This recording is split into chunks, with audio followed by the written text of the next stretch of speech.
Welcome back to our conversation with MBTA General Manager Luis Ramirez, who is responding directly to some of the questions you sent in via email and Twitter. Peter writes on Twitter, as new projects move forward, how do you plan to protect taxpayers from cost overruns? Big issue here since our big dig trauma. Listen, we have a very good budgeting process now. As you know, we started, 3-4 years ago with a pretty growing deficit. We spent a lot of time financially fixing the systems internally, and putting process in place and hiring people that can actually run these projects efficiently and on budget and on time.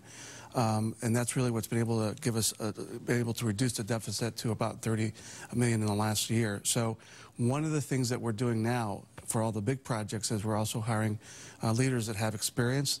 We have systems in place that they can actually use to make sure we can see how projects are progressing.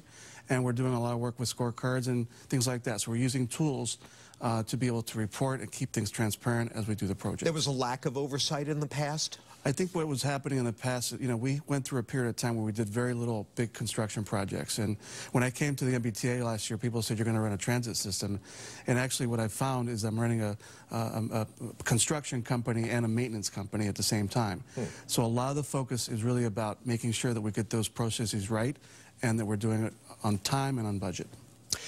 Rick, via email. Too often I've been stuck on a Green Line train not knowing if or when the car is going to leave. The car just sits there for an interminable delay with no communication from the driver.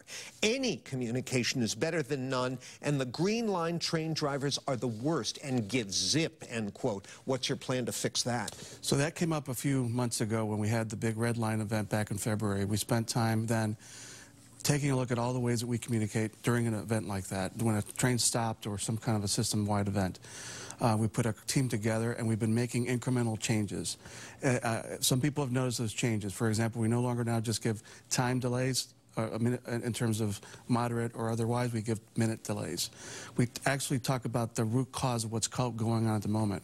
In the next phase of this, we've been training all of the operators, Green Line, Red Line, and Orange Line, and bus drivers on how to communicate to customers when these events occur and the process we use for that. Let me follow up on that. It seems like such a no-brainer. Pick up your mic, your PA mic, and tell them what's going on. Why doesn't that happen? What we found is sometimes they're not being communicated to by us. Okay. In other words, they may not know what's really going on, and until they know something, they're not saying something. So that was a finding that we kind of came across. In an event like that, when they're sitting on the train itself and not in a station where the announcements are being made, that can be a problem. So we're changing that. We're almost out of time, but one last quick one. Several people raised this. This has become a little bit politicized, but I think it's a reasonable question. Why don't top T officials, some people even mention the governor, use the service so they can really understand what we're going through? Listen, my first 100 days in office, that's what I did for half a day. I went out with my external affairs guy. We went on every train, every station. We went on buses, and I continue to do that. And I actually use the system every day. And I live in Boston, so I get to actually experience both the traffic issues and everything else everybody experiences coming in and out of the city. So for me, it's been an eye-opener to do that. And I think a lot of people that work for me, one of the requirements is you got to use the T. I just hired a new chief customer officer. She lives in Newton, and she's going to use the T. So you agree that's important? I think for us, for us who run the T every day, if we're not there understanding what customers are really seeing every day, how can I make a decision to improve service? So for me, it is really about the customer first. Mr. Ramirez, this was great. I know you're a busy man, but I'd like to invite you to come back every few months or so and do the same thing. Respond directly to the questions people have. You up for that? I'm up for that. I'd love to do it. Look forward to it, sir. Thanks. Nice meeting you. Thank you. Luis Ramirez, MBTA General Manager. That's it for me. Now, back to my colleagues for more WBZ News.